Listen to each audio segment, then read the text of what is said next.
Hello and আসসালামু আলাইকুম। Mathematics ডিপার্টমেন্টের সকল স্টুডেন্টদেরকে আন্তরিক শুভেচ্ছা ও অভিনন্দন জানিয়ে শুরু করছি আজকের টিউটোরিয়ালস। আজকে আমি অনার্স থার্ড ইয়ারের কমপ্লেক্স অ্যানালাইসিস সাবজেক্টের চ্যাপ্টার 2 এর একটা ব্যতিক্রম মেথড দেখাবো। সেটা হচ্ছে এক্সাম্পল 65। খুবই ইজি, একটু দেখতে একটু হিজিবিজি মনে হলো কিন্তু অঙ্কটা ইজি আছে। সো আমি এটা দেখাই দিচ্ছি। তো এখানে বলেছে যে যদি ফাংশন অফ জেডের একটি রেগুলার ফাংশন হয় del square del x square plus del square del Y square into modulus function of z to the power p equal p square into modulus function of z to the power p minus 2 into modulus function of prime z square. ওকে, তো এটা যদি হয় তাহলে প্রমাণ করতে হবে যে আমাদের দুইটা হয় এইটুকু আসতে পারে অথবা এইটা আসতে পারে। ঠিক আছে, এই দুইটা থেকে যে কোনো একটা আসতে পারে, যে হয়তো এটা প্রমাণ করবা নাহলে এটা প্রমাণ করবা। ওকে, সো এটা প্রমাণ করার পরে কিন্তু আমরা এটাও করতে পারবো, খুবই ইজি। সো আমি দেখাই দিচ্ছি কি কি প্রমাণ করতে হবে, কিভাবে প্রমাণ করতে হবে। প্রথমত দেওয়া আছে যেটা, সেটা দিয়ে কিন্তু আমরা কাজ শুরু করব। ওকে, দেওয়া আছে এই যে এই দ্বিতীয় লাইন থেকে শুরু করব। দেওয়া আছে এটা সমান সমান, তারপরে এটা লিখে শুরু করব। ওকে, এই যে শুরু করছি। এই যে এই মানটা থেকেই কিন্তু আমরা বাইর করা শুরু করব। তো শুরু করছি, সাথেই থাকুন। আমি লিখে নিচ্ছি পৃষ্ঠা নাম্বার হচ্ছে 178 এবং এক্সাম্পল 65। খুবই ইম্পর্ট্যান্ট একটা অঙ্ক, মনোযোগ দিয়ে শুনবেন। আছে কি del square del x square plus del square del Y square. Okay,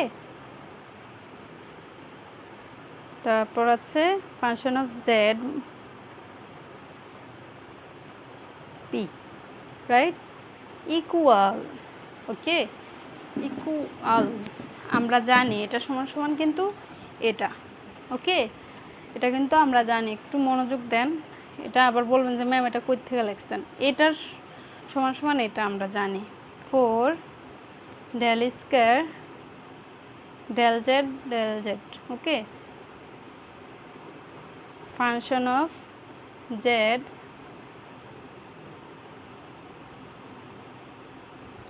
whole square whole to the power p/2। ঠিক আছে, এটা সমান সমান এটা আমরা জানি। ওকে, তো এটাই লিখে নিচ্ছি, দেওয়া আছে দিয়ে। তারপরে এটা একটু বড়, আমি এই সমান সমানটা এখানে না দিয়ে একটু এদিক থেকে দেওয়া শুরু করছি। ঠিক আছে, যাতে আমার লিখতে সুবিধা হয়, কোনো লাইন দ্বিতীয় লাইনে না যায়। ঠিক আছে, আপনারা কিন্তু সমান সমানটা বরাবরই দিবেন। তো আমি একটু আলাদা করে দিচ্ছি ডেল স্কয়ার যেহেতু, তাহলে আমি এরকমভাবে লিখতে পারি না 4 ডেল জেড এরকম লিখতে পারি না। ওকে, এটা লিখে নিয়েছি। দেন আমরা কি করব, আচ্ছা,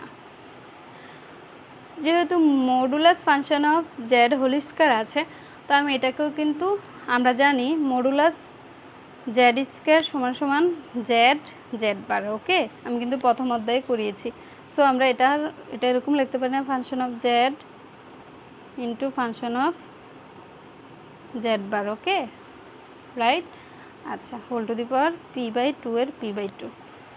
ওকে, দেন আমরা কি লিখব 4 del z. Okay, 4 del z আলাদা করে দিচ্ছি। ফাংশন অফ জেড p/2, আবার কি আরেকটা বলেন তো?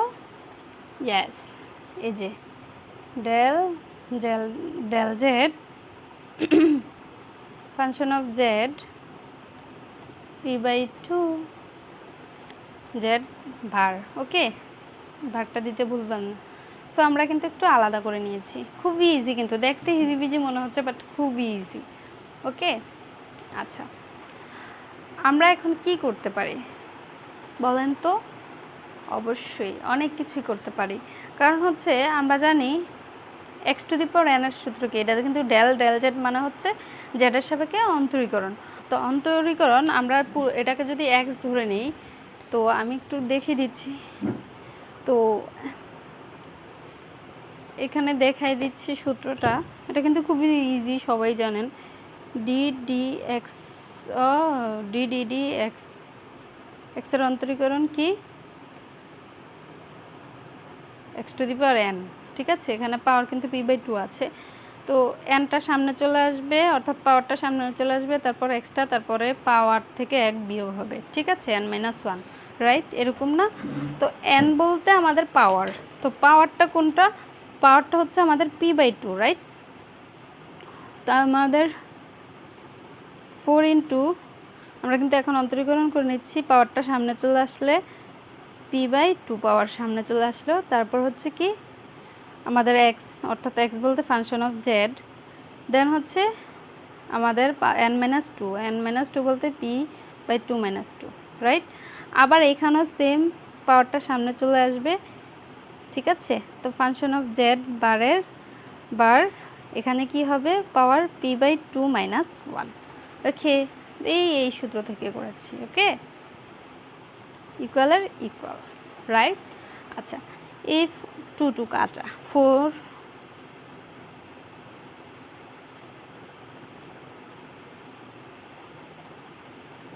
আচ্ছা আমরা যদি এখন না কাটি, এখন কাটলেও সমস্যা নাই, 2 রইল, তো 2p লিখলাম, রাইট। পরের বার কিন্তু আমরা এইটাকেও যদি সামনে নিয়ে আসি, তখনও কিন্তু এই 2 কাটা যায়, p থেকে যায় p² হয়ে যাবে, রাইট। তো আমি কেটে দিয়েছি, যেহেতু দিয়েছি কোনো সমস্যা নাই। এখানে থাকে কি ফাংশন অফ জেড, তো আমি লিখে নিচ্ছি, right, function of z p/2 - 1, direct নিতে পারতাম, বাট আগে কেটে ফেলছি, তো আপনারা কি করবেন, ডাইরেক্ট এটা নিয়ে যাবেন, p²/2 4 হয়ে যাবে না, 4 হয়ে যাবে, তারপরে এই 4 কাটা দিয়ে দিবেন, তারপরে এই পাশে যা আছে তাই লিখে নেবেন, ঠিক আছে, জেড বার p/2 - 1, ওকে। তো আচ্ছা আমি এক কাজ করি,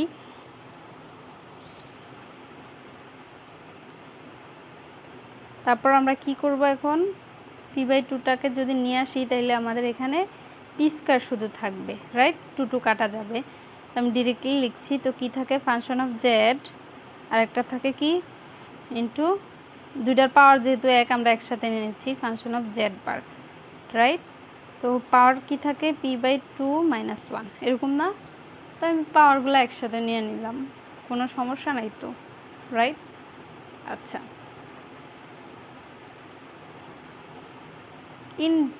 ইন্টু কি দিচ্ছি, ওকে। আমরা এখানে কিন্তু আরেকটা জিনিস বাদ দিয়ে দিয়েছিলাম, তো এটা লিখে নিচ্ছি। এখানে কিন্তু আমরা ফাংশন অফ কি এক্সের অন্তরীকরণ করছি, এটা কিন্তু এক্স না, সো ফাংশন অফ জেডকে আবার অন্তরীকরণ করলে কিন্তু কি হবে, function of prime of z, right. তো এখানেও হবে function of prime of z bar, okay. তো এগুলো কিন্তু লিখে নিতে হবে, এখানে function of prime of z into, আর এখানে হবে function of prime of z bar, okay, আমি লিখে নিয়েছি। তো প্রাইম কেন দিয়েছি, একবার অন্তরীকরণ করলেন মানে একটা প্রাইম, দুইবার অন্তরীকরণ মানে দুইটা প্রাইম, ব্যাস। তো কেন করেছি, এটা এক্স না, এটা হচ্ছে জেড, এই কারণে আবার অন্তরীকরণ করেছি, ওকে। আচ্ছা, তো এখানে আমাদের কি থাকবে, ইন্টু ওই প্রাইমেরগুলো এক পাশে নিয়ে ফালাই থুই, কি বলেন, ভালো হবে না? অবশ্যই ভালো হবে, ঠিক আছে, জেড ভার, ঠিক আছে, এটাকে রেখে দিলাম আলাদা। এখন আমাদের কি হবে, p², ও এটা তো দিচ্ছি না, ঠিক আছে, এটা দিয়ে দিলাম, ওকে, একটা ব্রেকেট দেওয়া সাজে, তাই না? আচ্ছা, p², এটাকে আমরা কি লিখতে পারি বলেন তো, জেড বার, তাহলে modulus function of Z whole square, right, power কি হয় p/2 - 1, এখানে এটাকেও কি লিখতে পারি, প্রাইম, তো modulus function of prime z whole square, right, এটা সূত্রই তো প্রাইম জেড, ঠিক আছে। এটা সূত্র জেড জেড পাওয়ার। ওকে, তো এটা লিখে নিয়েছি। লিখে নেওয়ার পর আমরা কি করব, জাস্ট আমরা এখন পাওয়ারটা যোগ করে দিব। পি স্কোয়ার সমান সমান মডুলাস ফাংশন অফ জেড, এটা তো দিতে হয় না যেহেতু মডুলাস আছে, রাইট? আচ্ছা, তাহলে পাওয়ার কি হয়ে যাবে, যোগ হয়ে যায় সবসময়, 2 প্লাস p/2 - 1, আর এখানে যা আছে তাই থেকে যাবে, modulus function of prime of Z square. Okay, সমান সমান P square function of Z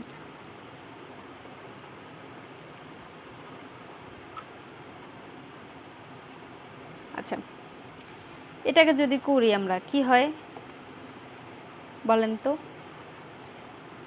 এই 2টা কিন্তু লসাগু হয়।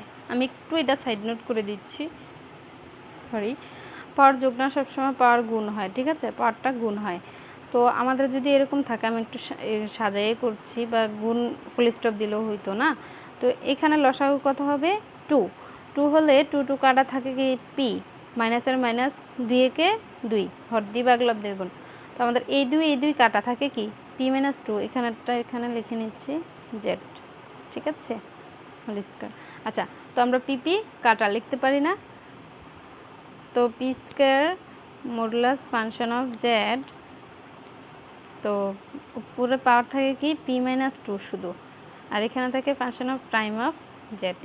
ওকে, এটাকে আমরা কি দিতে পারি, এটাকে দিতে পারি 1 নং। ওকে, এটা কিসের মানটা পেয়েছি, এই যে এটার মানটা কিন্তু আমরা পেয়েছি। ওকে, তো আমরা কি করব এখন, ধরি p সমান সমান 2, যেহেতু p-2, তো p সমান সমান 2 হতে পারে না, তাহলে 1 নং হতে আমরা কি পাবো, p সমান সমান 2 হলে 1 নং হতে কি পাবো, তো p সমান সমান 2 ধরে আমরা 1 নং হতে কি পাই, 1 নং বলতে এই লাইনটা সহ, এই লাইন পুরোটা লিখে এখানে পাওয়ার 2 লিখব, ঠিক আছে।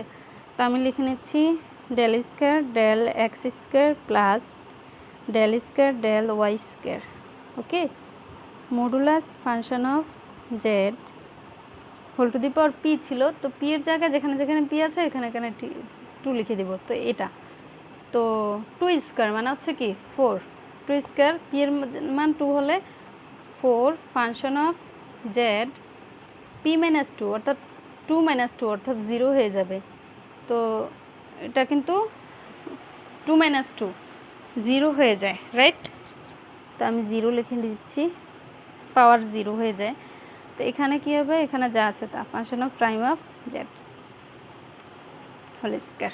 ওকে, তো এটা কোনো কিছুর উপর পাওয়ার 0 মানে কি 1, এটার মান হচ্ছে 1, তাহলে এটা কিন্তু 4 একে 4ই হয়।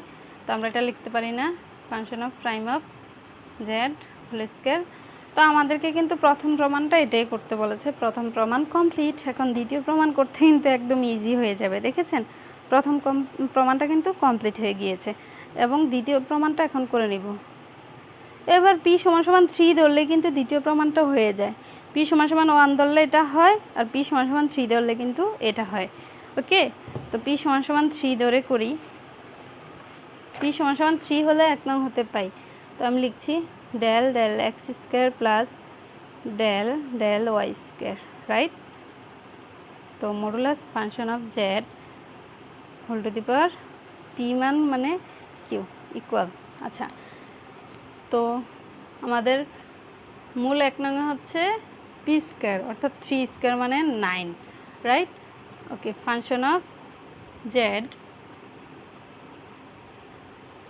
Whole to the power p-2, তাহলে 3 - 2 তাহলে কি হয় 1, পাওয়ার 1 হয়, তাহলে এটা লিখলাম না, 1 তো দিতে হয় না।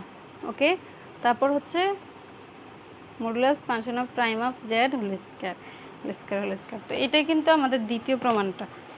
ওকে, এই হচ্ছে প্রমাণ। এটার সাথে আমি আবার আরেকটু দেখে দিচ্ছি, এই যে এক্সাম্পল 67 খুবই ইজি, এটা সমান সমান 4। তো আপনারা কিন্তু ওই লাস্টের লাইনটা লিখতে পারেন, 4 del square del del z, এটা কিন্তু একদম ইজি। তো প্রথম আমরা জানি যে এটা প্রথম লাইনটা লিখবেন, লেখার পরে 4 into del del z function of z function of prime of z. এটা কোত্থেকে আসছে, ওই যে 65 প্রমাণ থেকে, বা এটা লিখতে পারেন function of z into function of prime of Z. Okay, whole বারের জায়গায় প্রাইম দিয়ে দিবেন। তো 4 function of prime of z, এটাকে যদি আমরা অন্তরীকরণ করি এটা একবার, আর এখানে অন্তরীকরণ করলে এটা একবার হবে। সরি, এখানে বইয়ে ভুল দিয়েছে, ঠিক আছে, বইয়ে ভুল দিয়েছে, এই জায়গায় আপনারা অন্তরীকরণ দিবেন না, এই জায়গায় অন্তরীকরণ দিবেন না, দ্বিতীয়টা এটাই থাকবে, ঠিক আছে, এটা অন্তরীকরণ দিবেন না, এটা আলাদা করে এখানে দিয়ে দিবেন ডেল ডেল জেড, ঠিক আছে, এখানে ডেল ডেল জেড দিয়ে দিবেন, দুইটা না ডেল স্কয়ার ছিল, ডেল ডেল জেড আলাদা আলাদা করে দিবেন। ওকে, দুইটার মধ্যে, তাহলে প্রাইম অফ জেড একবার অন্তরীকরণ করলে আবার প্রাইম অফ জেড বার। তো 4 prime of z bar whole square লিখতে পারি না, জেড জেড বারের, এই হচ্ছে প্রমাণ, খুবই ইজি। চলে গেলাম। তো ভালো থাকবেন, সুস্থ থাকবেন, আল্লাহ হাফেজ, দেখা হবে পরবর্তী ভিডিওতে।